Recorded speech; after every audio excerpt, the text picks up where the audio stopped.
Part 2. My new master was a Captain I, who lived at Spanish Point.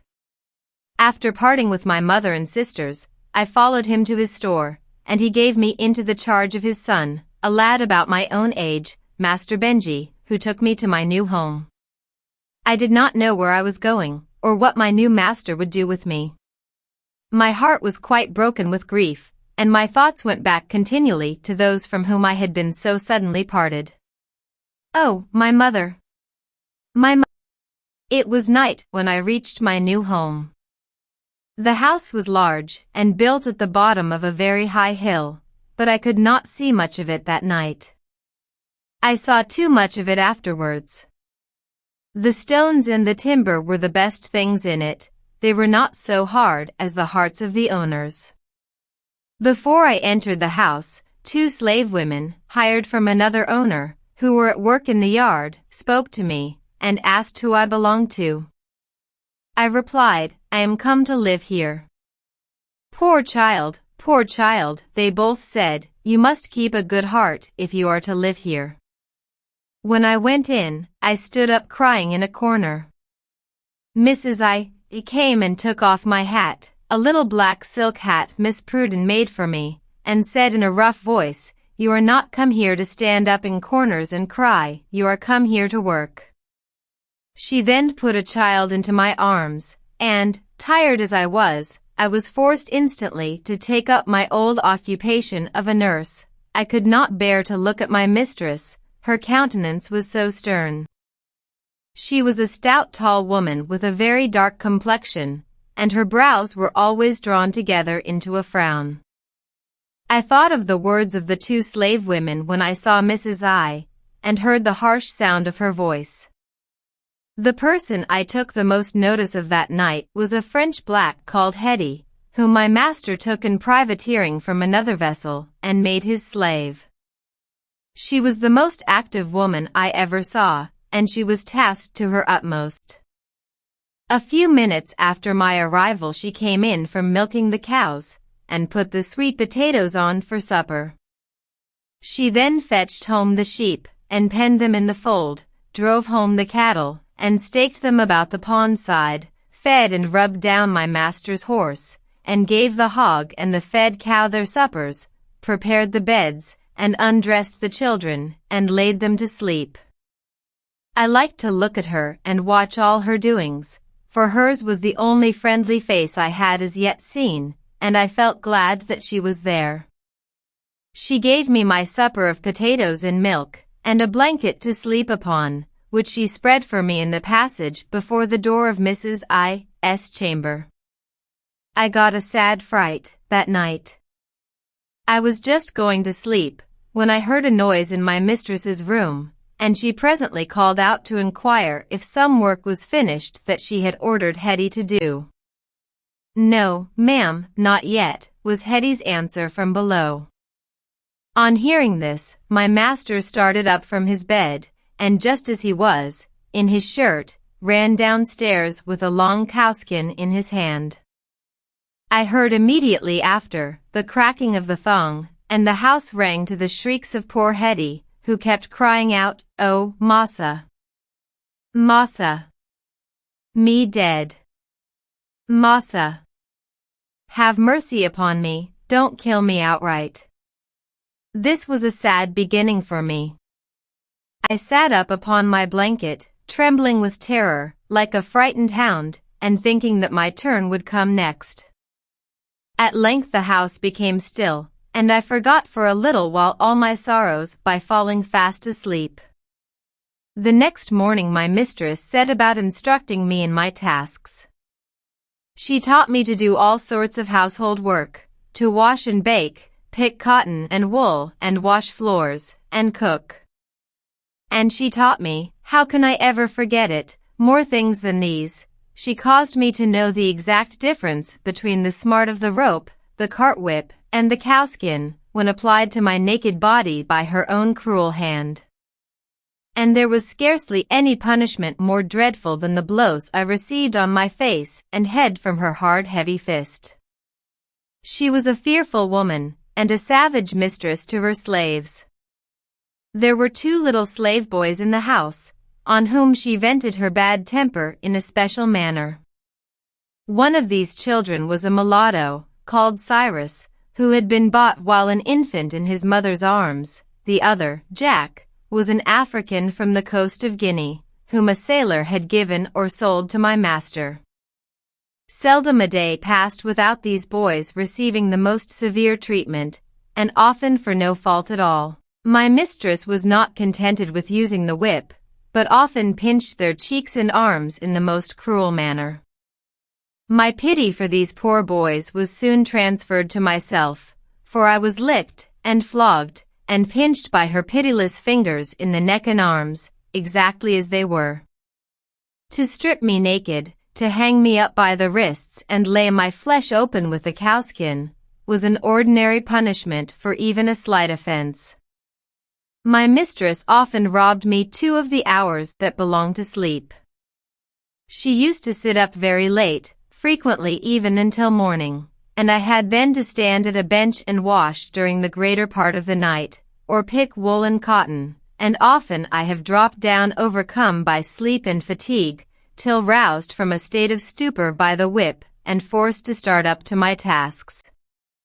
Poor Hetty, my fellow slave, was very kind to me, and I used to call her my aunt, but she led a most miserable life, and her death was hastened, at least the slaves all believed and said so, by the dreadful chastisement she received from my master during her pregnancy.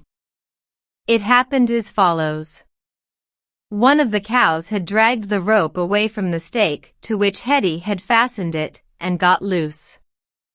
My master flew into a terrible passion, and ordered the poor creature to be stripped quite naked, notwithstanding her pregnancy, and to be tied up to a tree in the yard.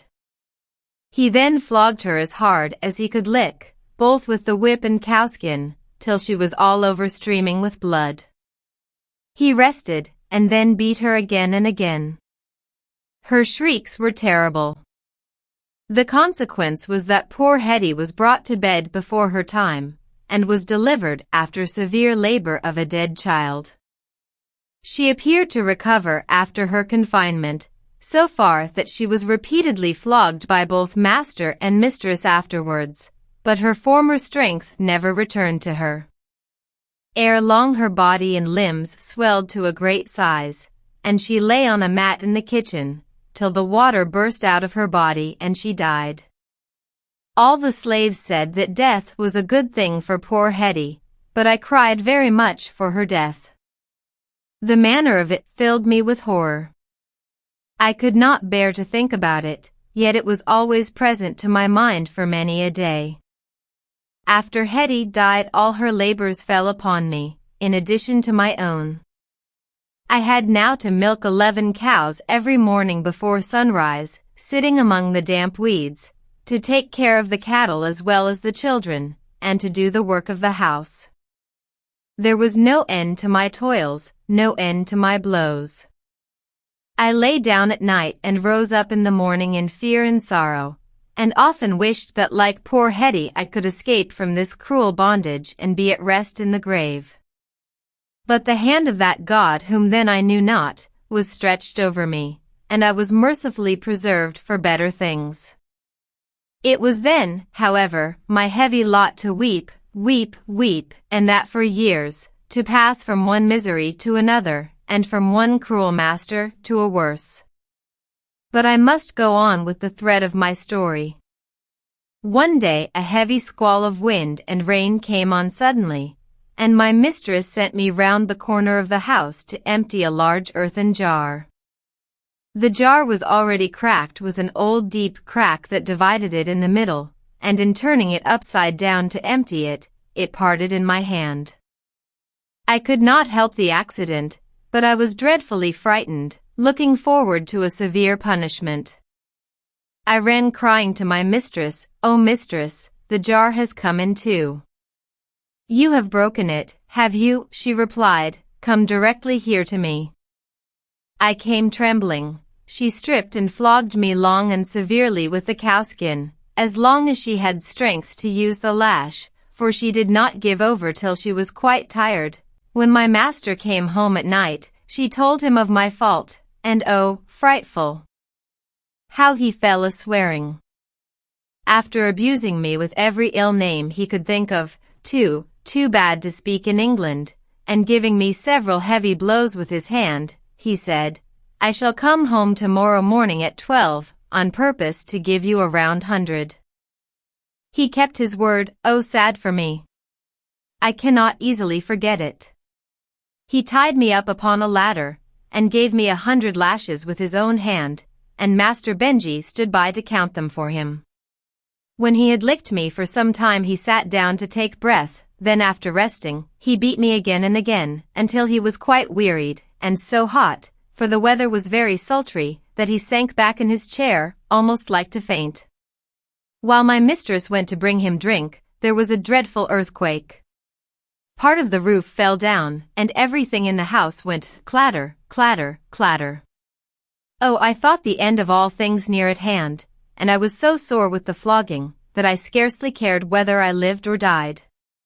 The earth was groaning and shaking, everything tumbling about, and my mistress and the slaves were shrieking and crying out, "The earthquake! The earthquake!"